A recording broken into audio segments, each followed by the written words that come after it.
Picture in your mind's eye. Picture someone whom you love and respect. Someone you love and respect. Someone who perhaps has been changing the direction or the course of your life. Picture maybe your favorite teacher. Your favorite teacher with all the children running up and giving them hugs. Or maybe everyone going, wow, that was really good. Or, I'm really thankful she gives lots of extra credit. Picture that favorite teacher. Or picture the World Cup team hoisting the trophy high with millions of kids going, I want to be just like them. Or picture the hospital where people travel from all over to be there, united in the hope that their lives will be transformed there in that place. Something like that. All of that excitement, all of that glory there is what's going on with John the Baptist.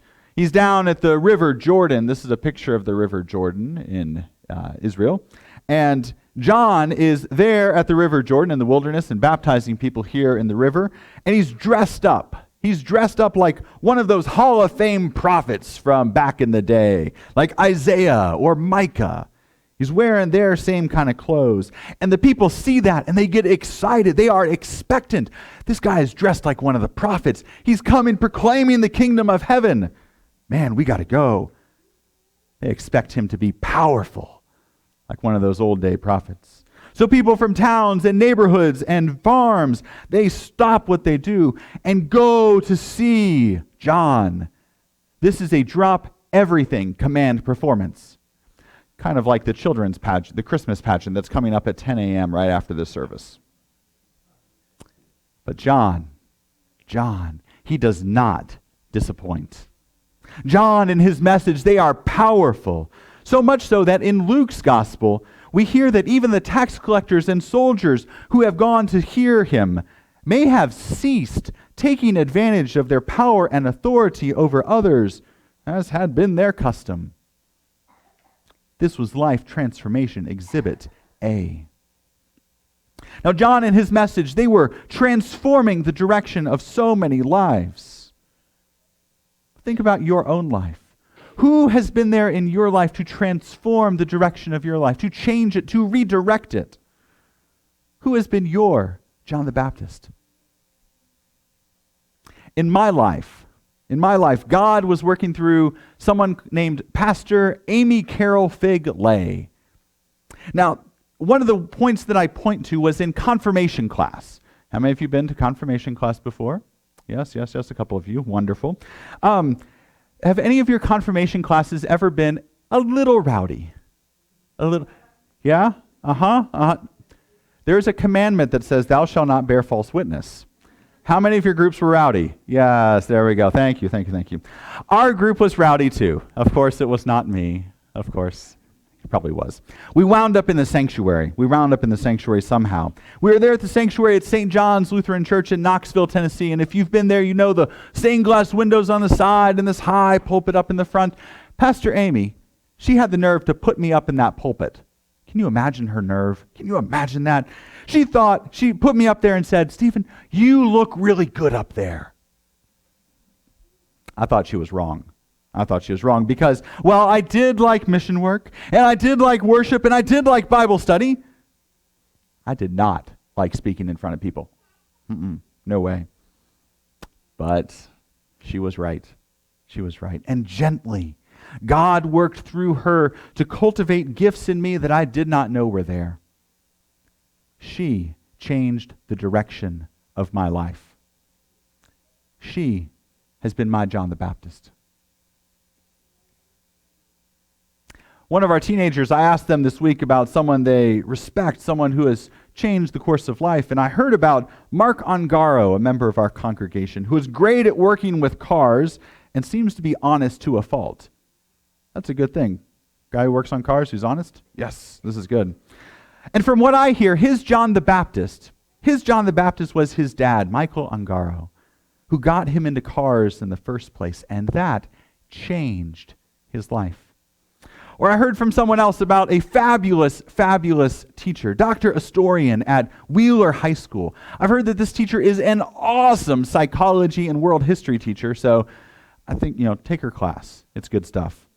But I hear that her John the Baptist, from her blog, what got her into this was studying all the personalities and people of Elizabethan England. For her, those people, that era, has been her John the Baptist. Or Elon Musk. Elon Musk, you've heard of this guy, right? Tesla, SpaceX, putting capsules into space and whatnot. Yeah, that guy. Among many of his influences, it sounds like, seems to be this American physicist who did lots of work with nanotechnology. Anybody know a lot about nanotechnology? I don't really, but I'm sure it's just incredible.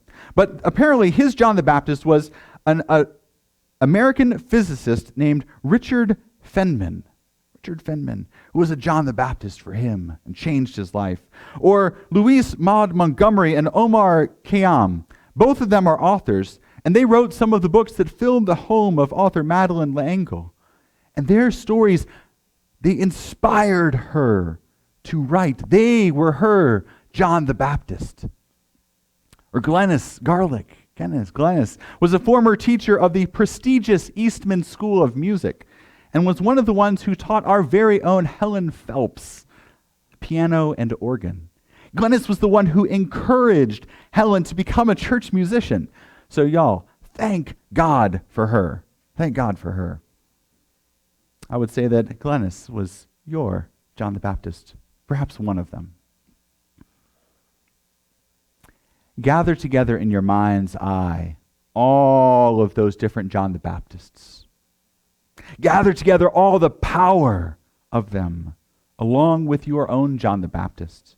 Take in for a moment, just picture them and take in how awesome and incredible and powerful they are. Then take a deep breath and hear what the original John the Baptist has to say to each one of us as we stand in awe of his power and accomplishment. John says, "One who is more powerful than I is coming after me. One who is more powerful than Michael Ungaro is coming. One who is more powerful than Elizabethan England is coming. One more powerful than Richard Feynman.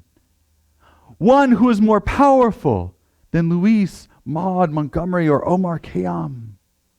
One more powerful than Glenys Garlick is coming. One more powerful than Pastor Amy Carol Fig Lay. One more powerful even than John the Baptist is coming. And you will see the power of the one who is coming when he stills the storms and raises the dead and welcomes children. You will see the power of the one who is coming as he forgives sins and teaches about the kingdom of God. You will see the power of the one who is coming in his innocent suffering and death, and most fully in his victorious resurrection. Get ready.